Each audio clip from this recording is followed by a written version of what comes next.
Hello ನಮಸ್ಕಾರ, ಹೇಗಿದ್ದೀರಿ? Cool bus ನ ಸ್ಪೆಷಲ್ ಕಂಟೆಂಟ್ ಗೆ ನಿಮ್ಗೆಲ್ರಿಗೂ ಪ್ರೀತಿಯ ಸ್ವಾಗತ. ನಾನು ಕಿಶೋರ್ ರೈ ಕತ್ತಲೆಕಾಡು. ಸ್ನೇಹಿತರೆ, ಈಗೊಂದು ಫೋಟೋ ತೋರಿಸ್ತೇನೆ, ಚೆನ್ನಾಗಿ ನೋಡ್ಕೊಳ್ಳಿ, ನಂತರ ಮಾತಾಡ್ತೇನೆ. ನೋಡಿದ್ರಲ್ವಾ, ಹಣ್ಣು ಮುದುಕ, ವಯಸ್ಸು 65 ಕಳೆದಿದೆ. ಈತನ ಯಾಕೆ ತೋರಿಸ್ತಾ ಇದ್ದೇನೆ ಅಂತ ಹೇಳಿದ್ರೆ, ಈತ ಮಾಡಿದಂತಹ ಕೆಲಸ ಇದೆಯಲ್ಲ, ಇಡೀ ಸಮಾಜವೇ ತಲೆ ತಗ್ಗಿಸುವಂತಹ ಕೆಲಸ. 2 ತಿಂಗಳ ಹಿಂದೆ ಈತ ಮಾಡಿದಂತಹ ಪೈಶಾಚಿಕ ಕೃತ್ಯ ಏನಿದೆ, ಇಡೀ ದೇಶಾದ್ಯಂತ ಚರ್ಚೆಗೆ ಕಾರಣವಾಗಿತ್ತು. ಜೊತೆಗೆ ತೀವ್ರವಾದಂತಹ ಆಕ್ರೋಶ ವ್ಯಕ್ತಗೊಳ್ಳುವಂತೆ ಮಾಡಿತ್ತು ಜನ ಸಾಮಾನ್ಯ ವಲಯದಲ್ಲಿ. ಜೊತೆಗೆ ಈತನನ್ನ ಸುಮ್ಮನೆ ಬಿಡಬಾರದು, ಕಾನೂನು ಪ್ರಕಾರ ಏನು ದಿ ಎಂಡ್ ಪೆನಾಲ್ಟಿ ಇದೆ, ಶಿಕ್ಷೆ ಇದೆ, ಅದನ್ನ ಈತನಿಗೆ ಅಪ್ಲೈ ಮಾಡ್ಬೇಕು, ಈತನಿಗೆ ಕೊಡ್ಬೇಕು ಅನ್ನೋಂತಹ ಆಗ್ರಹ ದೊಡ್ಡ ಮಟ್ಟಿಗೆ ವ್ಯಕ್ತವಾಗಿತ್ತು.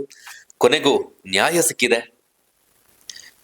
ನ್ಯಾಯಾಲಯದ ಮೇಲೆ ಇಟ್ಟಿದ್ದಂತಹ ಭರವಸೆ ಹುಸಿಯಾಗ್ಲಿಲ್ಲ, ನಂಬಿಕೆ ಮತ್ತಷ್ಟು ಗಟ್ಟಿಯಾಗಿದೆ. ಅದು ಏನು, ಎತ್ತ, ಏನ್ ಮಾಡ್ದ ಈತನ ಮೇಲೆ ಆದಂತಹ ಕ್ರಮ ಏನು, ಎಲ್ಲವನ್ನ ಹೇಳ್ತೇನೆ. ನೀವೇನಾದ್ರೂ ಫಸ್ಟ್ ಟೈಮ್ ನಮ್ಮ ಚಾನಲ್ ನ ವಿಸಿಟ್ ಮಾಡಿ ನೋಡ್ತಾ ಇದ್ರೆ ಸಬ್ಸ್ಕ್ರೈಬ್ ಮಾಡ್ಕೊಳ್ಳಿ.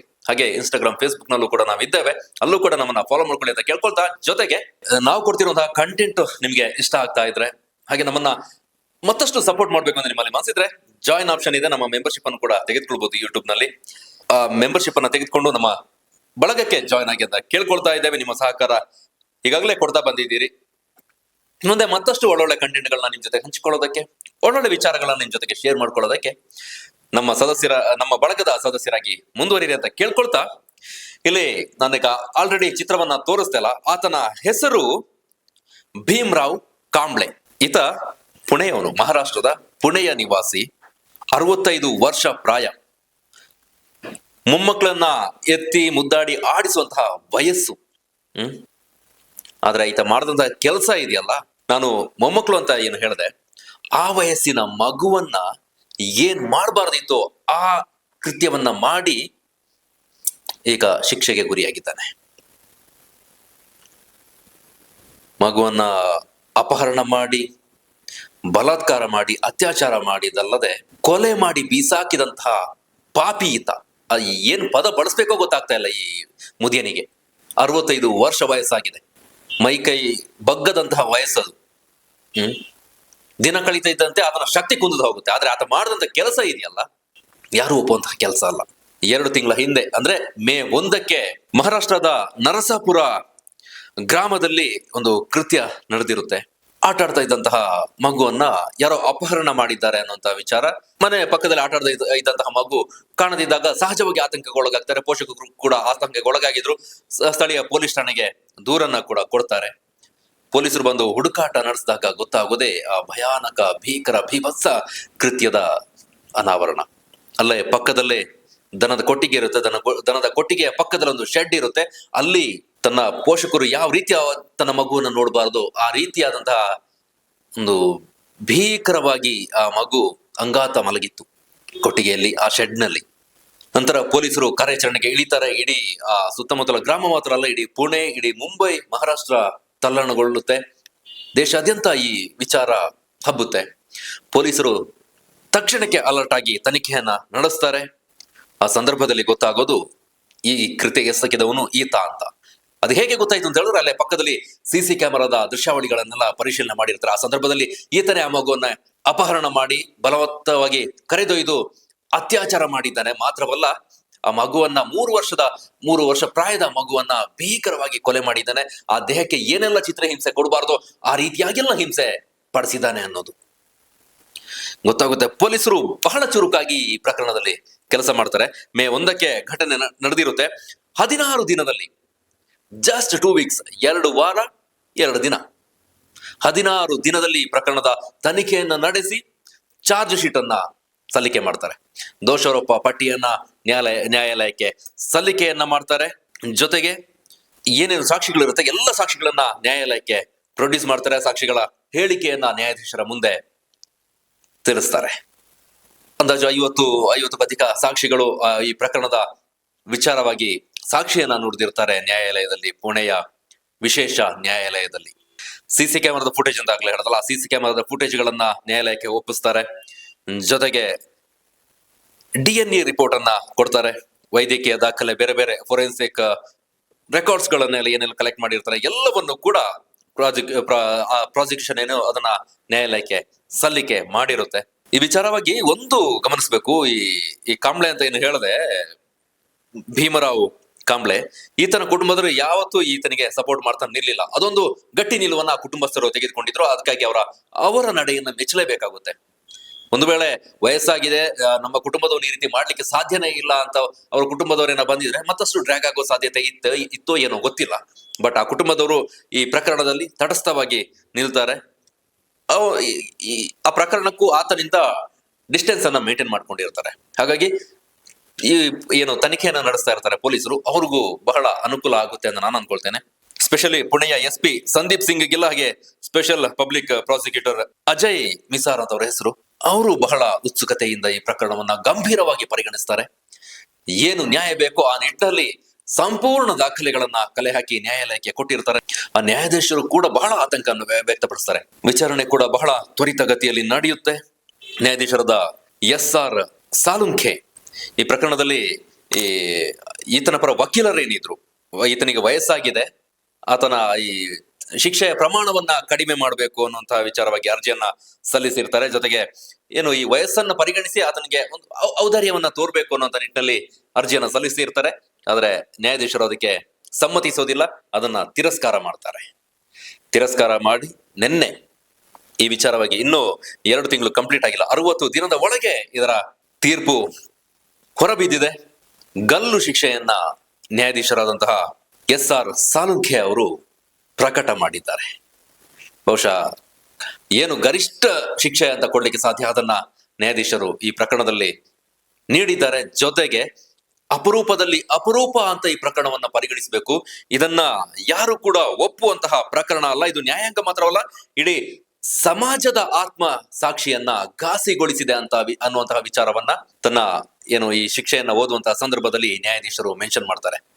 ಕೇವಲ ನ್ಯಾಯಾಂಗ ಇಲಾಖೆಗೆ ಮಾತ್ರ, ನ್ಯಾಯಾಂಗಕ್ಕೆ ಮಾತ್ರ ಇದು ಸಂಬಂಧಿಸಿದಲ್ಲ, ಸಮಾಜದ ಆತ್ಮಸಾಕ್ಷಿಯನ್ನ, ಸಮಾಜ ಅಂದ್ರೆ ನಾವು ನೀವು, ನಿಮ್ಮ ಆತ್ಮಸಾಕ್ಷಿಯನ್ನ ಇದು ಘಾಸಿಗೊಳಿಸಿದೆ ಅಂತ. ಸಹಜ 3 ವರ್ಷದ ಮಗುಗೆ ಏನು ಗೊತ್ತಿರುತ್ತೆ? ಅಜ್ಜ ಅಂತ ಆಟ ಆಡ್ಬೇಕಾದಂತಹ ವಯಸ್ಸು ಆ ಅಜ್ಜಂದು, ಆ ಮುದಿಯಂದು. ಅವನ 65 ವರ್ಷ ಇರಲಿ, ಈ ಮಗುವಿನ 3 ವರ್ಷ ಪ್ರಾಯ ಇರಲಿ, ಅಂಥವನು ಈ ಕೃತ್ಯ ಮಾಡಿದಾಗ ಇದನ್ನ ಕ್ಷಮಿಸೋದಕ್ಕೆ ಸಾಧ್ಯ ಅಲ್ಲ.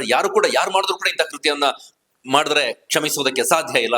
ಅಂಥದ್ರಲ್ಲಿ ಈ 65 ವರ್ಷದ ಪ್ರಾಯದ ಮುದುಕ ಈ ರೀತಿ ಮಾಡಿದನಂದಾಕ್ಷಣ ನಮ್ಮ ಸಮಾಜ ಎತ್ತ ಸಾಗ್ತಾ ಇದೆ ಅನ್ನೋದನ್ನ ನಾವು ಪ್ರಶ್ನೆ ಮಾಡ್ಕೊಳ್ಬೇಕಾಗತ್ತೆ. ನ್ಯಾಯಾಲಯ ಕೂಡ ಈ ವಿಚಾರದಲ್ಲಿ ಬಹಳ ಸೂಕ್ಷ್ಮ ವಿಚಾರವಾಗಿ ಸೂಕ್ಷ್ಮ ಅಂಶಗಳನ್ನ ಪ್ರಸ್ತಾಪ ಮಾಡಿತ್ತು. ತನಿಖೆ ನಡೆಸಿದಂತಹ ಅಧಿಕಾರಿಗಳು 1200 ಪುಟಗಳ ವರದಿಯನ್ನ ನ್ಯಾಯಾಲಯಕ್ಕೆ ಸಲ್ಲಿಸಿರ್ತಾರೆ. 1200 ಪುಟಗಳಲ್ಲಿ ಈ ಪ್ರಕರಣದ A to Z ವಿಚಾರಗಳನ್ನ, ಏನಾಯ್ತು, ಎತ್ತಾಯ್ತು, ಯಾವಾಗಾಯ್ತು, ಸಾಕ್ಷಿಗಳೇ ಯಾರ್ಯಾರು, ಈ ಪ್ರತಿ ಹೆಜ್ಜೆಯಲ್ಲಿ ಏನೇನು ಆಯ್ತು ಅನ್ನೋದನ್ನ ಸಾಕ್ಷಿ ಸಮೇತ 1200 ಪುಟಗಳ ದೋಷಾರೋಪ ಪಟ್ಟಿಯನ್ನ ನ್ಯಾಯಾಲಯಕ್ಕೆ ಸಲ್ಲಿಕೆ ಮಾಡಿರ್ತಾರೆ. ನಾವು ನ್ಯಾಯಾಂಗ ವ್ಯವಸ್ಥೆಯ ಬಗ್ಗೆ ಬಹಳ ಬೇರೆ ಬೇರೆ ರೀತಿಯಾಗಿ ವಿಶ್ಲೇಷಣೆ ಮಾಡ್ತಾ ಇರ್ತೇವೆ. ಆದ್ರೆ ಇಂಥ ವಿಚಾರಗಳು ಬಂದಾಗ, ಜೊತೆಗೆ ಇಂತಹ ತೀರ್ಪುಗಳು ಬಂದಾಗ ನ್ಯಾಯಾಲಯದ ಮೇಲಿನ ನಂಬಿಕೆ, ನಮ್ಮ ನ್ಯಾಯಾಂಗ ವ್ಯವಸ್ಥೆಯ ಮೇಲಿನ ನಂಬಿಕೆ ಗಟ್ಟಿ ಆಗ್ತಾ ಹೋಗುತ್ತೆ. ನಾವ್ ಏನೇ ಪ್ರಕರಣ ಆದ್ರೂ ಅದು ನ್ಯಾಯ ಸಿಗ್ಬೇಕು ಅಂತ ಹೇಳಿದ್ರೆ ಅದರ ವಿಚಾರಣೆ ನಡೆದು ವಾದ ಪ್ರತಿವಾದಗಳೆಲ್ಲವೂ ಆಗಿ ಅದು ಏನು ಶಿಕ್ಷೆಯ ಹಂತಕ್ಕೆ ಬರ್ಬೇಕಾದ್ರೆ, ಒಂದು ತಾರ್ಕಿಕ ಅಂತ್ಯಕ್ಕೆ ಬರ್ಬೇಕು ಅಂತ ಹೇಳಿದ್ರೆ ಬಹಳಷ್ಟು ಸಮಯ ತೆಗೆದುಕೊಳ್ಳುತ್ತೆ ಅನ್ನುವಂತಹ ಮಾತು ಇದೆ. ಈ ಪ್ರಕರಣದಲ್ಲಿ ಜಸ್ಟ್ 2 ತಿಂಗಳು, ಕೇವಲ 2 ತಿಂಗಳ ಒಳಗೆ ಆ ಪುಟ್ಟ ಕಂದಮ್ಮನ ದಾರುಣ ಅಂತ್ಯಕ್ಕೆ ಒಂದು ನ್ಯಾಯ ಕೊಡಿಸುವ ನಿಟ್ಟಿನಲ್ಲಿ ಯಾರೆಲ್ಲ ಶ್ರಮಿಸಿದ್ದಾರೆ. ವಿಶೇಷವಾಗಿ ನಾನಾಗ್ಲೇ ಹೇಳಿದಾಗೆ SP ಅವರ ನೇತೃತ್ವದಲ್ಲಿ ವಿಶೇಷ ಆಸಕ್ತಿಯನ್ನು ವಹಿಸಿದ್ರು, ತನಿಖೆಯನ್ನು ನಡೆಸ್ತಾ ಇದ್ರು. ಜೊತೆಗೆ ಅವರ ಆ ತಂಡದಲ್ಲಿದ್ದಂತಹ ಪ್ರತಿಯೊಬ್ಬ ಪೊಲೀಸ್ ಸಿಬ್ಬಂದಿಯನ್ನು ಕೂಡ ಈ ಸಂದರ್ಭದಲ್ಲಿ ಮೆಚ್ಚಬೇಕಾಗುತ್ತೆ. ಜೊತೆಗೆ ಈ ಪ್ರಕರಣದಲ್ಲಿ ನ್ಯಾಯ ಕೊಡಿಸೋದಕ್ಕೆ ವಾದ ಮಾಡಿದಂತಹ ಸ್ಪೆಷಲ್ ಪಬ್ಲಿಕ್ ಪ್ರಾಸಿಕ್ಯೂಟರ್ ಅಜಯ್ ಮಿಸಾರ್ ಅವರನ್ನು ಕೂಡ ಈ ಸಂದರ್ಭದಲ್ಲಿ ನಾವು ಮೆಚ್ಚಲೇಬೇಕಾಗುತ್ತೆ. ಅವರ ಕಾರ್ಯವೈಖರಿ, ಜೊತೆಗೆ ಇಚ್ಛಾಶಕ್ತಿಯನ್ನ, ಜೊತೆಗೆ ನ್ಯಾಯಾಧೀಶರು ಇವರು ಎಷ್ಟೆಲ್ಲ ವಾದ ಮಾಡಿದ್ರು ನ್ಯಾಯಾಧೀಶರ ಅವರ ಆ ಒಂದು ಸಮಚಿತ್ತದ ತೀರ್ಮಾನ, ಜೊತೆಗೆ ಆದೇಶ ಏನಿದೆ, ತೀರ್ಪು ಕೊಟ್ಟಿದಾರಲ್ಲ, ಪೀಠದಲ್ಲಿ ಕುಳಿತವರು ಯೋಚನೆ ಮಾಡಿದ ಸಂದರ್ಭದಲ್ಲಿ ಅವ್ರು 2 ತಿಂಗಳ ಒಳಗೆ ಈ ತೀರ್ಪನ್ನ ಕೊಡ್ತಾರೆ ಅಂತ ಅಂದ್ರೆ ಅವರ ಮನಸ್ಸಿಗೆ ಎಷ್ಟರ ಮಟ್ಟಿಗೆ ತಟ್ಟಿರ್ಬೋದು ಈತನ ವಿಕೃತಿಯ ಪರಿಣಾಮ ಅನ್ನೋದು ನಮಗೆ ಗೊತ್ತಾಗುತ್ತೆ. ಕೇವಲ ಅಪಹರಣ ಮಾಡಿ, ಅತ್ಯಾಚಾರ ಮಾಡಿ, ಕೊಲೆ ಮಾಡೋದಲ್ಲದೆ ಆ ನ್ಯಾಷನಲ್ ಚಾನೆಲ್ಗಳು ರಿಪೋರ್ಟ್ ಮಾಡ್ತಾ ಇದ್ವು, ಸತ್ತ ನಂತರವೂ ಕೂಡ ಆ ಮೃತದೇಹದ ಮೇಲೆ ದೌರ್ಜನ್ಯ ಎಸಗಿದ್ದಾನೆ ಅಂತ. ಎಷ್ಟರ ಮಟ್ಟಿಗಿರ್ಬೋದು ಆ ಮುದುಕನ ಮನಸ್ಥಿತಿ. ನಾವು ಹೇಗೆ ನಂಬೋದು? ನಾವು ಯಾರೋ ವಯಸ್ಸಾದವ್ರ ಜೊತೆ ಮಕ್ಕಳನ್ನ ಕಳಿಸ್ತೀವಿ, ಯಾವ್ದೋ ಹಿರಿಯರು ಬಂದ ಮಕ್ಕಳ ಜೊತೆ ಆಟ ಆಡ್ತಾ ಇದಾರೆ ಅಂತ ಹೇಳಿದಾಗ ಇಂತಹ ಪ್ರಕರಣಗಳು ನಮ್ಮ ಕಣ್ಣೆದುರಿಗೆ ಬರೋದಕ್ಕೆ ಶುರು ಆಗುತ್ತೆ. ಈ ಸಂಬಂಧಗಳಿಗೆ ಬೆಲೆ ಇಲ್ಲ, ವಯಸ್ಸಿಗೆ ಯಾವ ರೀತಿಯಾದಂತಹ ಮನಸ್ಥಿತಿಯನ್ನ ಆ ವಯಸ್ಸಿನಲ್ಲಿ ಹೊಂದಿರ್ತಾನೆ ಅನ್ನೋದು ಕೂಡ ಯಕ್ಷ ಪ್ರಶ್ನೆಯಾಗಿ ಕಾಡುತ್ತೆ. ಬಹುಶಃ ಈ ಮೃಗೀಯ ಮನಸ್ಥಿತಿ ಅಂತ ಹೇಳ್ತೇವಲ್ಲ. ಇನ್ನೊಂದು ಇಂಟ್ರೆಸ್ಟಿಂಗ್ ವಿಚಾರ ಏನು ಅಂತ ಹೇಳಿದ್ರೆ, ಈತ ಏನು ಭೀಮರಾವ್ ಕಾಂಬ್ಳೆ ಇದಾನಲ್ಲ, ಇದು ಮಾಡಿರೋದು ಈ ಮೊದಲಲ್ಲ, ಈ ಹಿಂದೆಯೂ ಕೂಡ ಇಂತಹ ಕೃತ್ಯದಲ್ಲಿ ಭಾಗಿಯಾಗಿದ್ದಾನಂತೆ. ಆದ್ರೆ ಯಾವುದೇ ಭಯ ಇಲ್ಲದೆ ರಾಜಾರೋಷವಾಗಿ ಓಡಾಡ್ತಿದ್ದಂತಹ ವಿಚಾರ ಕೂಡ ಇದೆ. ಅದು ನ್ಯಾಯಾಲಯದಲ್ಲೂ ಕೂಡ ಪ್ರಸ್ತಾಪ ಆಗಿದೆ. ಈ ಪ್ರಕರಣದಲ್ಲಿ ತೀರ್ಪು ಬಂದ ನಂತರ ಸಹಜವಾಗಿ ಆ ಕುಟುಂಬದವರಿಗೆ ನೋವು ಇದ್ದೇ ಇರುತ್ತೆ. ನೋವಿನಲ್ಲೂ ಕೂಡ ಸ್ವಲ್ಪ ತೃಪ್ತಿ ಕೊಡುವಂತಹ ವಿಚಾರ, ಸ್ವಲ್ಪ ಅಂದ್ರೆ ಒಂದು ದೊಡ್ಡ ಮಟ್ಟಿಗಿನ ತೃಪ್ತಿ ಕೊಡುವಂತಹ ವಿಚಾರವಾಗಿ ಈ ತೀರ್ಪು ಹೊರ ಬಿದ್ದ ನಂತರ ಅವರ ಪ್ರತಿಕ್ರಿಯೆಯನ್ನ ಕೊಟ್ಟಿದ್ದಾರೆ. ನಾವು ಕೂಡ ಇದನ್ನೇ ನಿರೀಕ್ಷೆ ಮಾಡಿದ್ವು, ಜೊತೆಗೆ ಸಮಾಜ ಕೂಡ ಇದನ್ನೇ ಆಗ್ರಹ ಮಾಡಿತ್ತು. ಇದರ ಹಿಂದೆ ಯಾರೆಲ್ಲ ಶ್ರಮಿಸಿದ್ದಾರೆ ಅವರೆಲ್ಲರಿಗೂ ಈ ಸಂದರ್ಭದಲ್ಲಿ ಧನ್ಯವಾದ ಹೇಳ್ತೇವೆ ಅಂತ ಅವರ ಆ ಮಗುವಿನ ಕುಟುಂಬಸ್ಥರು ಹೇಳಿದ್ದಾರೆ. ಜೊತೆಗೆ ರಾಜ್ಯ ಸರ್ಕಾರ ಕೂಡ ಈ ವಿಚಾರವನ್ನ ಗಂಭೀರವಾಗಿ ಪರಿಗಣಿಸಿತ್ತು. ಈ ಪ್ರಕರಣದ ನಂತರ ಪ್ರಕರಣದ ತನಿಖೆ ಕೂಡ ಶೀಘ್ರಗತಿಯಲ್ಲಿ ಆಗ್ಬೇಕು ಅನ್ನೋ ನಿಟ್ಟಿನಲ್ಲಿ ಖುದ್ದು ರಾಜ್ಯ ಸರ್ಕಾರದ ಮಂತ್ರಿಗಳು, ಮುಖ್ಯಮಂತ್ರಿ ಆದಿಯಾಗಿ ಸಚಿವರುಗಳು, ಉಪಮುಖ್ಯಮಂತ್ರಿಗಳು ಒತ್ತಡವನ್ನ ಹಾಕಿದ್ರು, ಜೊತೆಗೆ ಸೂಚನೆಯನ್ನ ಕೊಟ್ಟಿದ್ರು. ಒತ್ತಡಕ್ಕಿಂತ ಸೂಚನೆ ಅಂತ ಹೇಳ್ಬೋದು, ಸೂಚನೆಯನ್ನ ಕೊಟ್ಟಿದ್ರು. ಈ ತೀರ್ಪು ಹೊರಬಂದ ನಂತರ ಉಪಮುಖ್ಯಮಂತ್ರಿ ಏಕನಾಥ್ ಶಿಂದೆ ಹಾಗೆ ಸುನೇತ್ರಾ ಪವಾರ್ ಅವರು ಕೂಡ ರಿಯಾಕ್ಟ್ ಮಾಡಿದ್ದಾರೆ. ಮಕ್ಕಳ ಮೇಲಿನ ದೌರ್ಜನ್ಯ ಎಸಗುವಂತಹ ದುಷ್ಕರ್ಮಿಗಳಿಗೆ ನ್ಯಾಯಾಲಯ ಈ ತೀರ್ಪಿನ ಮೂಲಕ ಬಲವಾದ ಸಂದೇಶ ರವಾನಿಸಿದೆ ಅಂತ ಏಕನಾಥ್ ಶಿಂದೆ ಹೇಳಿದ್ರೆ, ಈ ಐತಿಹಾಸಿಕ ತೀರ್ಪು ಜನರಿಗೆ ನ್ಯಾಯಾಂಗ ಮೇಲಿನ ನಂಬಿಕೆಯನ್ನ ಹೆಚ್ಚಿಸಿದೆ, ಜೊತೆಗೆ ಸಂತ್ರಸ್ತೆಯ ಕುಟುಂಬಕ್ಕೆ ನ್ಯಾಯವನ್ನ ಒದಗಿಸಿದೆ ಅಂತ ಸುನೇತ್ರಾ ಪವಾರ್ ಅವರು ರಿಯಾಕ್ಟ್ ಮಾಡಿದ್ದಾರೆ. ನಾನು ಆಗ್ಲೇ ಹೇಳಿದಾಗೆ ನ್ಯಾಯಾಂಗದ ಮೇಲೆ ನಂಬಿಕೆ ಉಳಿಯೋದು ಇಂತಹ ಸಂದರ್ಭದಲ್ಲಿ. ಈ ರೀತಿಯಾದಂತಹ ಶೀಘ್ರಗತಿಯ ತೀರ್ಪು ಎಲ್ಲಾ ಸಂದರ್ಭದಲ್ಲಿ ಬರಬೇಕು, ಅವಾಗ ಮತ್ತಷ್ಟು ಗಟ್ಟಿಯಾಗುತ್ತೆ.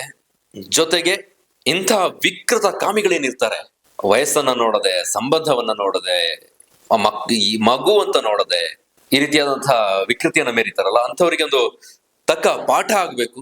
ಹಿಂದೆ ಕೂಡ ಅನೇಕ ಸಂದರ್ಭಗಳು ನಮಗೆ ತೀರ್ಪು ಬಂದಿದೆ, ಬೇರೆ ಬೇರೆ ಸಂದರ್ಭದಲ್ಲಿ ನ್ಯಾಯಾಲಯಗಳು ತೀರ್ಪು ಕೊಟ್ಟಿದೆ.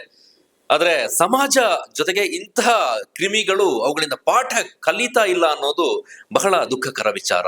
ಗೊತ್ತಿಲ್ಲ, ಈಗ ಮುಂದೆ ಅವರಿಗೆ ಮೇಲ್ಮನವಿಗೆ ಹೋಗೋದಕ್ಕೂ ಅವಕಾಶ ಇರ್ಬೋದು, ಹೋಗದೆಯೂ ಕೂಡ ಇರ್ಬೋದು. ಆತನ ಮುದುಕನ ಪರವಾಗಿ ಯಾರು ಮುಂದಕ್ಕೆ ಹೋಗ್ತಾರೆ ಅನ್ನೋದು ಕೂಡ ಪ್ರಶ್ನೆ. ಆದ್ರೆ ಸದ್ಯಕ್ಕಂತೂ ಪುಣೆಯ ವಿಶೇಷ ನ್ಯಾಯಾಲಯ ಈ ತೀರ್ಪು ಕೊಟ್ಟಿರೋದು ದೊಡ್ಡ ಮಟ್ಟಿಗಿನ ಒಂದು ಸಂಚಲನವನ್ನ ದೇಶಾದ್ಯಂತ ಸೃಷ್ಟಿಸಿದೆ, ಚರ್ಚೆಗೆ ಕಾರಣವಾಗಿದೆ. ನೀವು ಮಾತಾಡಬೇಕು, ಜೊತೆಗೆ ಜನವಲಯದಲ್ಲಿ ಇಂಥ ವಿಚಾರಗಳು ತಲುಪಬೇಕು. ಕೇವಲ ಯಾವ್ದೊಂದು ಪತ್ರಿಕೆಯಲ್ಲಿ ಸುದ್ದಿ ಆಯ್ತು, ಯಾವ್ದೊಂದು ಚಾನಲ್ ಅಲ್ಲಿ ಬಂದು ಹೋಯ್ತು ಅನ್ನುವಂತ ನಿಟ್ಟಿನಲ್ಲಿ ಆಗ್ಬಾರ್ದು. ನಿಮ್ಮಲ್ಲಿಗೆ ಈ ವಿಚಾರಗಳು ತಲುಪಬೇಕು. ಈ ರೀತಿಯಾದಂತಹ ಘಟನೆ ಆಗಿತ್ತು, ಇಂತಹ ಶಿಕ್ಷೆ ಆಗಿದೆ, ನ್ಯಾಯಾಲಯ ಈ ರೀತಿಯಂತಹ ಶಿಕ್ಷೆಯನ್ನ ಈ ಮುದುಕನಿಗೆ ಕೊಟ್ಟಿದೆ ಅಂತ ನಿಮ್ಮ ನಡುವೆ ನಮ್ಮ ಮನೆಗಳಲ್ಲಿ ಚರ್ಚೆಗೊಳಪಡಬೇಕು. ಆ ಸಂದರ್ಭದಲ್ಲಿ ಒಂದಷ್ಟು ಜನರಿಗೆ ಅರಿವು ಮೂಡೋದಕ್ಕೆ ಸಾಧ್ಯ ಆಗುತ್ತೆ. ಜೊತೆಗೆ ನ್ಯಾಯಾಂಗ ವ್ಯವಸ್ಥೆ ಇನ್ನೂ ಕೂಡ ಗಟ್ಟಿಯಾಗಿ ನಮ್ಮ ಜೊತೆಗೆ ಇರುತ್ತೆ ಅನ್ನೋದು ಕೂಡ ಜನಸಾಮಾನ್ಯರಲ್ಲಿ ಮೂಡೋದಕ್ಕೆ ಸಹಾಯ ಆಗುತ್ತೆ. ನಮಗೂ ಕೂಡ ಬಹಳ ನೋವಾಗುತ್ತೆ ಇಂಥ ವಿಚಾರವನ್ನ ಹೇಳೋದಕ್ಕೆ. ಆದ್ರೆ ಒಂದಷ್ಟು ವಿಚಾರಗಳು ನಿಮ್ಮ ನಡುವೆ ತಿಳಿಲಿ ಅನ್ನುವಂತ ಉದ್ದೇಶದಿಂದ ವಿಚಾರವನ್ನ ಹೇಳಿದೆ. ನಿಮಗೇನಾದ್ರು ಅನ್ಸಿದ್ರೆ ಕಮೆಂಟ್ ನಲ್ಲಿ ತಿಳಿಸಿ. ಕಂಟೆಂಟ್ ಅನ್ನು ನೋಡೋದಕ್ಕಾಗಿ ಧನ್ಯವಾದಗಳು. ಮತ್ತೆ ಮುಂದಿನ ಕಂಟೆಂಟ್ ಅಲ್ಲಿ ಸಿಗ್ತೇನೆ. ಎಲ್ಲರಿಗೂ ಕ್ಷೇಮವಾಗಿರಿ. ಧನ್ಯವಾದ.